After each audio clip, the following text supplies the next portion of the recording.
साहब आप क्या बताएंगे कि जैसे आज भी यानी इंसान जब पैदा होता है उसको समाज के लिए कुछ करना चाहिए तो वो आगे आता जैसे आप आप किसी परिचय के मोहताज नहीं। राजू भैया जायसवाल भी जो है तो किसी परिचय के मोहताज नहीं। ऐसे लोग 40 किलोमीटर दूर से आकर यहाँ पर रूम में जो जो लोग हैं परिचय उनको सपोर्ट करते हैं। इनके बारे में क्या कहेंगे सर? मैं तो सब में पहले राजू भैया जायसवाल के लिए ये बोलूँगा कि अल्लाह ताला इनकी जो है तो उम्र में बरकत दे और इनका जो है तो अच्छी लाइफ गुजरे,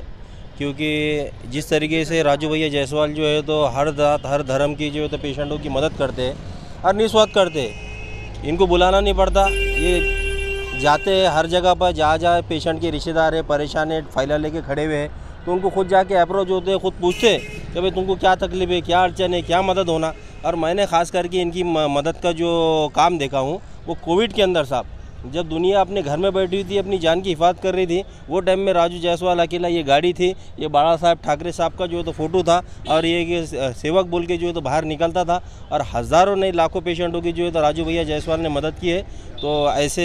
समाज सेवक को तो मैं सल्यूट करता हूँ, क्योंकि पोस्टर बैनर के और जो है तो एडवर्टाइजमेंट के हीरो बहुत रहते हैं, लेकिन ऐसे काम करने वालों की कदर जो है तो हर समाज ने जो है तो करना चाहिए। जिस तरीके से यहाँ पर घाटी के अंदर दूर दराज से पूरे मराठवाड़ा से पेशेंट आते हैं और उनके जो है तो कोई यहाँ पर पुरसानी हाल नहीं रहता है, कोई बोलने वाला और बताने वाला नहीं रहता है। ऐसे हालात के अंदर जो है तो राजू भैया जायसवाल हो, अकील हाफिज़ साहब हो, अजहर भाई उस्मानपुरा हो और पूरी घाटी की जितने भी जो है तो तंजीमें यहाँ पर काम कर रही है, उन सभी का मैं जो है तो तहे दिल से शुक्रिया अदा करता हूं कि वो जो है तो इस बेलौस खिदमत को जो है तो अंजाम दे रहे हैं और इसका अजर अजीम इनको जो है तो ऊपर वाला दे, यही मैं जो है तो मेरे तरफ से कहना चाहूँगा। और जिस तरीके से जो है तो राजू भैया जायसवाल जो है तो छत्रपति शिवाजी महाराज की संकल्पना लेके जो है तो काम कर रहे हैं, जो छत्रपति शिवाजी महाराज के आदर्श को जो है तो आचरण मिलेगा, यकीनन उसके अंदर कोई जातिवाद नहीं रहेगा, वो हर जात हर धर्म हर समाज को लेकर चलेगा और रहते का राज्य ही वहाँ पर जो है तो उसके विचार में रहेगा, वो किसी राष्ट्र की मांग नहीं करेगा, वो रहते का राज्य सुजलाम सुफलाम होना यही जो है तो उम्मीद करेंगे। सर आपका नाम बोलिए। मेरा नाम सैयद लैखुद्दीन हूँ, मैं भी सोशल वर्कर हूँ, दौलताबाद का माजी ग्राम पंचायत मेंबर हूँ और छोटी मोटी जो है तो यहाँ पर रोज़ आके जो है तो खिदमत करते हैं। सर आज संडे आणि आम्ही काही दिवसापूर्वी आमच्या उज्ज्वल महाराष्ट्र चॅनलच्या वतीने आम्ही असं सर्वे केला की तुम्ही त्या दिवशी जे तर रात्री 11:30 वाजता इथे फिरत होते की भाई माझ्याकडून लोकांना काय अपेक्षा आहे, मी एक शिवसैनिक आहे आणि काय अपेक्षा आहे आणि एवढ्या रात्री तुम्ही फिरत होते आणि आज संडे असून म्हणजे आज रविवार असून आपण इथं फिरत आहेत की भाई कोणाला मदतीची अपेक्षा आहे, याबद्दल काय म्हणाल? हिंदू हृदय सम्राट शिवसेना प्रमुख बाळासाहेबजी ठाकरे यांना वंदन करून पक्षप्रमुख उद्धवजी ठाकरे साहेब आदित्यदादा यांना पण मानाचा मुजरा करतो। आणि जो प्रश्न केला का आम्हाला बाळासाहेबांची शिकवण आहे 20% राजकारण आणि 80% समाजकारण।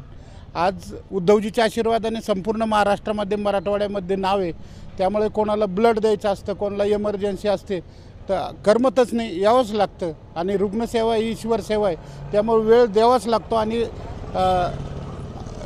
संभाजीनगरला घाटीला चक्कर मारावंच लागतो। 2 टाईम 3 टाईम चक्कर होतीच,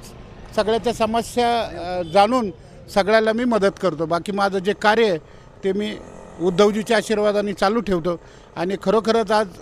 अप्रतिम असं कार्य डॉक्टर शिवाजी सुक्रे साहेबांचं चालू आहे आणि त्यांनी एक चिठ्ठीमुक्त घाटी केली, त्यांना खरोखर मी उदंड आयुष्याच्या शुभेच्छा देतो, कारण असे दिन परत होणे नाही। आज तुम्ही पार्किंगची व्यवस्था बघा, संपूर्ण घाटीमध्ये बघा, आमचे सुरक्षा जवान आपले बलसाहेब भालेसाहेब PSI भालेसाहेब अप्रतिम असं काम आज घाटीमध्ये करतायत, त्यांचा बी मला अभिमान आहे। सर्व माझे मायबाप जनतासुद्धा सहकार्य करते। आज तुम्हाला सांगायचं काम म्हणे येणाऱ्या काळामध्ये आज अप्रतिम घाटी असल्यामुळे ते रुग्णाची संख्या वाढली आणि रुग्णसंख्या वाढल्यामुळे त्यामुळे आपल्याला बाकीची बी प्रक्रिया वाढावं लागणार आहे। तर मी आदरणीय सर्व माझ्या मायबाप जनतेच्या आशीर्वादाने तमाम जे आता सरकार बसलं महाराष्ट्रामध्ये बसलं, केंद्रामध्ये बसलं आणि त्यांचे सगळं मंत्रीगण आज संभाजीनगरमध्ये, त्या सर्वांना विनंती करतो का सर्वपक्षीय बैठक घेऊन आदरणीय शुक्रे साहेबाला शिवाजी सुक्रे साहेबाला घाटीच्या बाबतीमध्ये काय निधी देता येईल ते देत राहावा, कधी कमी पडली नाही पाहिजे। कारण हे आज संभाजीनगर घाटी म्हणलं तर आपलं कुटुंब आहे आणि या कुटुंबाप्रमाणे आपल्याला तिला जीव लावायचा आहे. येणाऱ्या काळामध्ये अशी घाटी अप्रतिम करायची तर आज मराठवाड्यात तर आपल्या संभाजीनगर घाटीचं नाव आहे, पण महाराष्ट्रामध्ये नंबर 1 कशी होईल त्यासाठी आपल्याला सगळं मिळून काम करायचं आहे. त्यासाठी आपल्याला पूर्ण वेळ आज संभाजीनगर घाटीला चांगले लोक